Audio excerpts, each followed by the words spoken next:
सरकार अपने वादों से पलट जाती है तो इसका हम कुछ नहीं कर सकते। देश के प्रधानमंत्री हमें दिव्यांग का नाम दे रहे हैं, दूसरी तरफ उनकी संरक्षण में बैठे हुए बड़े बड़े अधिकारी मंत्री खुद ऐसे कानून लागू करते जो हम लोगों को दबाने का ही नहीं, हम लोगों को एक दीनहीन, यानी कि हमारे ऊपर वो क्या जताना चाहते हैं कि हम उनसे मांगने आए कुछ नहीं। सबका साथ, सबका विकास, सबका प्रयास और सबका विश्वास। जी, जब ये नारा उनका है तो हमारे अधिकारों का हनन क्यों किया जाएगा? कहाँ सबका साथ वो दे रहे हैं, कहाँ सबका विकास कर रहे हैं और हमारा तो विश्वास बिल्कुल खो दे रहे हैं। एक तरीके से गवर्नमेंट को सुविधाएं देनी चाहिए। साल 2015 में नरेंद्र मोदी की सरकार ने विकलांग शब्द से बदलकर दिव्यांग शब्द घोषित किया और कहा कि जितने भी विकलांग बंधु हैं उन सबको अब आत्मसम्मान से देखने के लिए, आत्मसम्मान पहुंचाने के लिए दिव्यांग शब्द का प्रयोग किया जाएगा। लेकिन आज दिल्ली के जंतर मंतर पर बड़ी संख्या में नरेंद्र मोदी के वही विकलांग भाई बहन, दिव्यांग भाई बहन प्रदर्शन करने आए हैं। अगर कोई दिव्यांग कभी सरकार के खिलाफ अपनी मांगों को लेकर के प्रदर्शन करता है तो कहीं ना कहीं उसके मन में पीड़ा होती है, क्योंकि उन लोगों को अपनी जिंदगी में मुश्किलें कम नहीं होती, लेकिन जब मुश्किल ज्यादा होती है तब वो सरकार से गुहार लगाते हैं। आज दिल्ली के जंतर मंतर पर देश के दिव्यांगों को आने पर क्यों मजबूर होना पड़ा, आइए उनसे जानते हैं। क्या नाम हुआ आपका?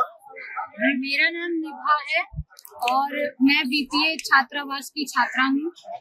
और सबसे पहले मैं नरेंद्र मोदी जी, प्रधानमंत्री जी से निवेदन करना चाहती हूँ कि जिस प्रकार से हम यहाँ धरना प्रदर्शन पर सभी छात्र छात्राएं इकट्ठे हुए हैं, तो हमारे एकत्रित होने का यही उद्देश्य है कि हम सबके लिए जिस प्रकार से उन्होंने दिव्यांग शब्द का उपयोग किया, वैसे ही हमारे आत्मसम्मान को ठेस न पहुंचाकर, हमारे आत्मसम्मान को अपने ख्याल में रखते हुए हमारे आत्मसम्मान के लिए हमारी जो पुरानी मांगे हैं उनको पूरी की जाए और जो नई राइटर गाइडलाइन आई है उनको निरस्त किया जाए।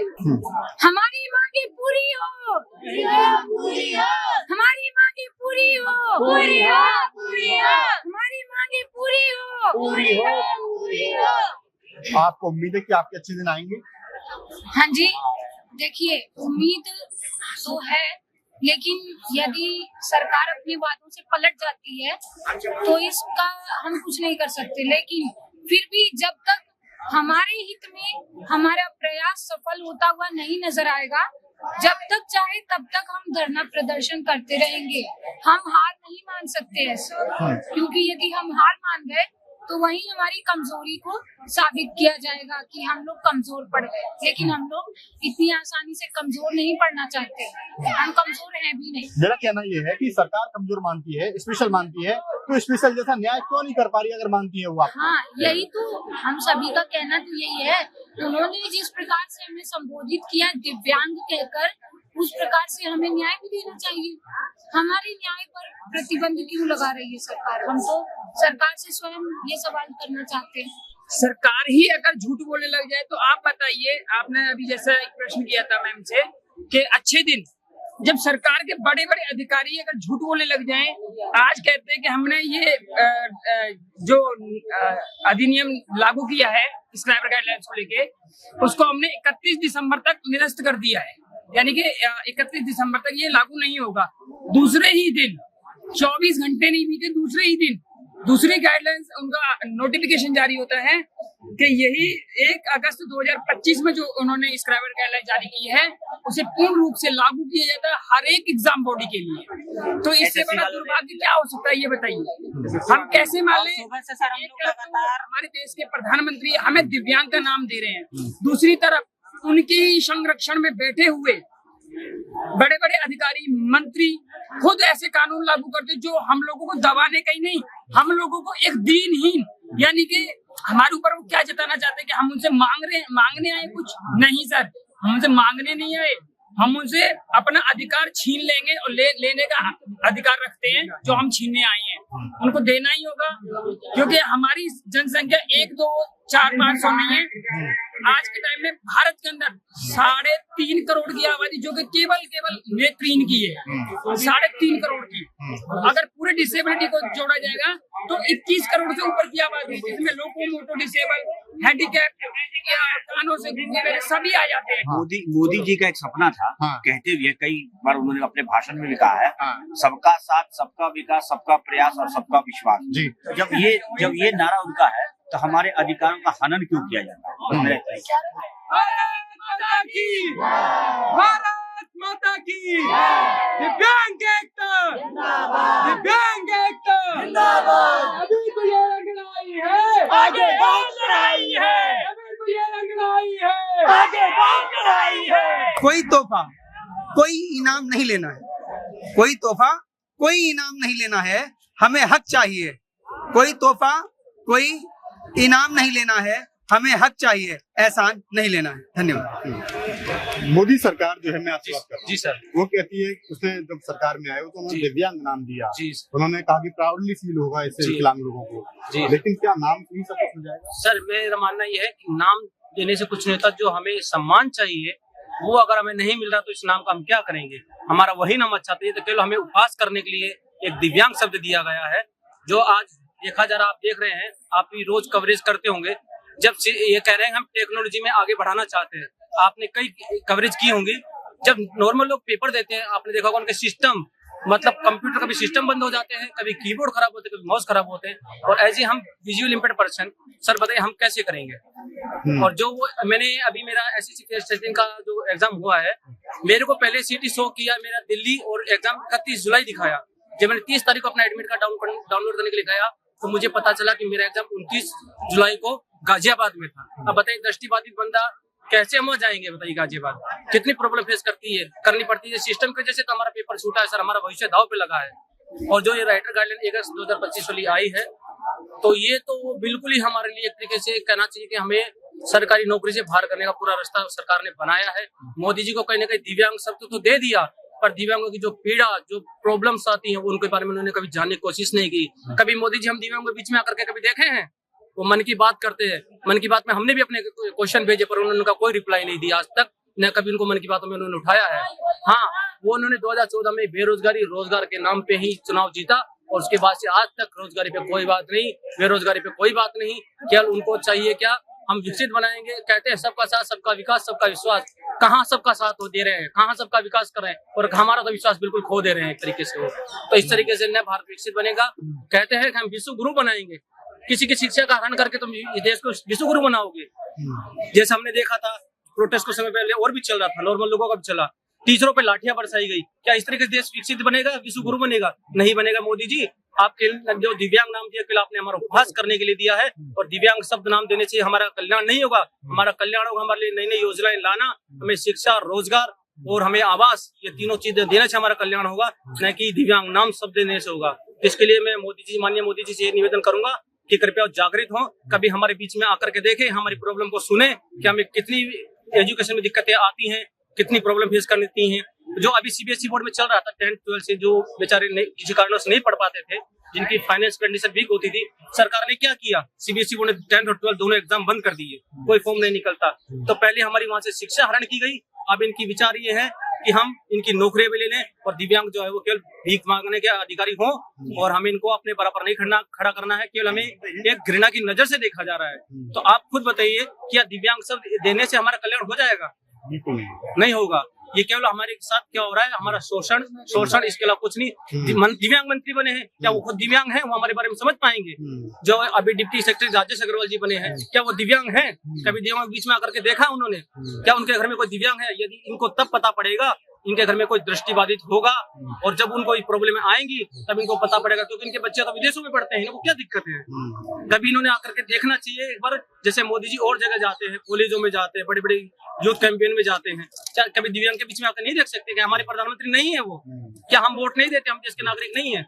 आपसे मेरा सवाल है कि अभी इन्होंने बात की भीख मांगने वाली, भीख सरकार बड़े बड़े जगह स्लोगन से लगाती है, बसों में भी हमने देखा है, वुमेन रोड बसों में भीख मांगना अभिशाप है, लेकिन उस अभिशाप के लिए तो सरकार ही मजबूर कर दी इस तरीके से देखने को। आपने जो भीख मांगने का भीख मांगने का सबसे कारण जो है गवर्नमेंट का भी होता है और माता पिता का भी होता है, क्योंकि अगर बच्चों को शिक्षा दिया जाएगा तो शायद वो भीख मांगने का कोई नौबत न आए। लेकिन रही बात गवर्नमेंट को सुविधाएं देनी चाहिए। अब जैसे दिव्यांगों के हित में लैपटॉप और कंप्यूटर आधुनिक सुविधाएं नहीं है तो उनको कैसे जागरूक बनाया जाए, तो वह चीज उनको होना चाहिए, मैं यही मानता हूँ। तो अभी हमारे भारत में अनपढ़ लोग हैं और अनपढ़ लोग जो है राज कर रहे हैं। बाबा साहब ने कहा था जिस दिन पढ़े लिखे लोग आ जाएंगे वो दिन नेता का जो है सत्ता खत्म हो जाएगा। यह बाबा साहब का, भीमराव अम्बेडकर का मानना है और यह मुझे दिखता भी है। सही बात है कि आज भी अनपढ़ लोग हमारे देश में विराजमान है, बड़े बड़े पोस्ट पे हैं। इसके पहले जो गाइडलाइन था उसमें दर्शाया गया था कि जो हम लोग के परीक्षा में जो कंपटीशन के पेपर में या एजुकेशन में जो बैठाए जाते थे वो उसमें कहा गया था कि शुद्ध लिखने वाले या जूनियर हो या सीनियर हो उसी राइटर को बैठाया जाए कि जो शुद्ध लिख सके और पेपर अच्छे से पढ़ के हम लोग के बता सके। बाकी ये जो 2025 में जो गाइडलाइन बना है उसमें कोई वैसा मतलब दर्शाया नहीं गया है, सीधे जूनियर दर्शाया गया है और उसमें 3-4 क्लास पीछे का दर्शाया गया है। तो उसमें हम लोग का बहुत सारे परेशानी का सामना करना पड़ रहा है सर। और क्या क्या परेशानियां हो रही हैं आपको? जैसे पेपर में इनसे दूसरे से बात कर रहा हूँ। हाँ जी सर, परेशानी तो सर वही है जो पहले जिस तरह से हम लोग सही सलामत एग्जाम में बैठते थे, लिखते थे, लिखाते थे और अच्छे नंबर से पास भी होते थे। तो 2025 में ऐसा गाइडलाइन जारी किया गया है जो बहुत सारे ऐसे स्टूडेंट भी दिक्कतों का सामना कर रहे हैं। गाइडलाइन में क्या कहा गया है? गाइडलाइन में तो सर ये कहा गया है कि अगर आप ग्रेजुएशन लेवल का कोई भी वैकेंसी अगर आप भरते हैं तो उस समय जो है आप 10 क्लास का स्टूडेंट को बिठा सकते हैं एग्जाम में, और जो 10 क्लास लेवल का जो वैकेंसी आएगी उसमें आप 7 क्लास का बिठा सकते हैं। तो इसमें ये दिक्कत हो रही कि किसी को कंप्यूटर चलाने नहीं आता, किसी को सही से रीड करने नहीं आता, तो बहुत सारे ऐसे दिक्कतें आ रही है। जैसे हम ग्रेजुएशन के होते थे सेकेंडरी के लिए जा सकते थे, लेकिन इन्होंने 1 अगस्त वाली गाइडलाइन में क्या बनाया कि 3 क्लास नीचे कर दिया। तो आप बताइए, मान लीजिए कि मैंने 12th किया हुआ है और 9th का अगर बैठाते हैं वो रीड ही नहीं कर पाते सही से, तो फिर किस तरह से एग्जाम होगी? वो भी ऑनलाइन होती है। तो हर कोई तो कंप्यूटर जानता नहीं होगा और जानता भी तो इतना तो आता नहीं होगा। तो इसीलिए हम लोग ये चाहते हैं कि जो पहले गाइडलाइन 1 स्टेप बिलो थी वही होना चाहिए। सरकार तो यहाँ पे दिव्यांग की बात करती है, किया क्या है? आज तक कुछ नहीं किया दिव्यांग के लिए, और तो और जो सुविधाएं वो भी छीनते जा रहे, तो क्या फायदा होगा फिर? और कौन सी सुविधा पे इफेक्ट पड़ा है आपकी पे? सबसे बड़े तो यही है ना, जॉब के लिए तो इफेक्ट पड़ा कि जैसे कोई 1 स्टेप बिलो है, कम से कम वो सही से रीड तो कर देता था, और जो 3 स्टेप बिलो रखा है वो कहाँ से इतने अच्छे से रीड कर पाएगा? हमने पहले ही पेपर दिया है, MTS वाले देते थे राइटर, तो मैं उस वक्त 10th में थी और मुझे 7th का राइटर दिया था। तो वो रीड नहीं कर पा रहा था, फिर बोले आप लिखो, मुझे पेन दे दिया, मैं लिखूंगी कैसे? राइटर क्यों लिया था मैंने बोला उसको, फिर उसने मतलब जो उसको लगा उसने बताया, मैंने टिक करा दिया, बस सही से रीड नहीं कर पा रहा था। तो यही हम लोग की सबकी यही मांग है कि 1 स्टेप बिलो राइटर रखो, जो 2013 में थी। अभी एक्स्ट्रा बेनिफिट क्या हुआ है सरकार में, मोदी सरकार आने के बाद में? हमें तो कुछ नहीं लगता है, केवल नाम ही बदला गया है, इसका मतलब नाम है। क्या योजनाएं भी बदली गई, कुछ योजना लाई गई नहीं दिव्यांग के साथ में? दिव्यांग जब नाम चेंज हुआ तो नाम चेंज हुआ है। 5-6 साल पहले हमने भारत सरकार को बताया, जब सोशल वेलफेयर के सेक्रेटरी मैडम शकुंतला ग्रेवलेन जी थी, उनको हमने बताया कि देश में जो है फर्जी दृष्टिबाधिता पे अंकुश लगाया जाए, इससे दृष्टिबाधित लोग बेरोजगार हो रहे हैं, उनके नाम पे नौकरियां जो है सामान्य लोग ले रहे हैं। तो सरकार ने बहुत ज्यादा उसमें संजीदगी नहीं दिखाई। तो हम चाहते हैं कि सरकार 2013 के गाइडलाइन को बहाल रखे और अपना ये जो आदेश है 1 अगस्त 2025 का इसको वापस ले, फर्जी दृष्टिबाधिता पे अंकुश लगे। इसके नाम से क्या होगा? दिव्यांग कहिए, विकलांग कहिए, जो कमी है हमारे अंदर वो तो कमी रहेगी ना। तो उसके क्षेत्र में काम करना होगा, उनको उत्साहित करने के लिए, उनको पुनर्वासित करने के लिए भारत सरकार और सभी राज्य सरकारों को मिल करके काम करना होगा। उसकी प्रगति रिपोर्ट जो है सरकार को सामने रखनी होगी, तभी कुछ हो सकता है।